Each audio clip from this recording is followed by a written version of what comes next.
अवैध धंदे करणाऱ्यांची आता खैर नाही। भातकुली पोलीस स्टेशनचे पोलीस निरीक्षक ऍक्शन मोडवर आले आहेत। महानगरपालिकेच्या निवडणुकांच्या पार्श्वभूमीवर भातकुली पोलीस स्टेशन हद्दीत अवैध धंद्यांवर कडक कारवाईचे संकेत देण्यात आले आहे।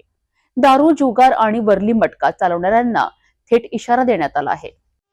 भातकुली पोलीस स्टेशनच्या वतीने अवैध धंदे करणाऱ्यांविरोधात सातत्याने कारवाया सुरू आहेत। महानगरपालिकेच्या निवडणुका जाहीर झालेल्या असताना भातकुली पोलीस स्टेशन महानगरपालिकेच्या हद्दीत नसले तरी ते पोलीस आयुक्तालय अमरावतीच्या अंतर्गत येते। या पार्श्वभूमीवर भातकुली पोलीस स्टेशन अंतर्गत येणाऱ्या अवैध धंदे करणाऱ्यांना पोलीस स्टेशन मध्ये बोलविण्यात आले। दारू विक्री, जुगार तसेच वरली मटका चालविणाऱ्यांना पोलीस निरीक्षक रवींद्र राजुलवार यांनी स्पष्ट शब्दात मौखिक समज दिली। समज दिल्यानंतरही जर कोणताही अवैध धंदा आढळून आला तर संबंधितांवर कायद्याप्रमाणे कठोरात कठोर कारवाई केली जाईल असा इशारा यावेळी देण्यात आला। निवडणूक काळात कायदा व सुव्यवस्था अबाधित ठेवण्यासाठी भातकुली पोलीस प्रशासन सज्ज असल्याचे चित्र यावेळी दिसले। तर भातकुली पोलीस स्टेशन कडनं अवैध धंदे करणाऱ्यांना थेट इशारा देण्यात आला आहे।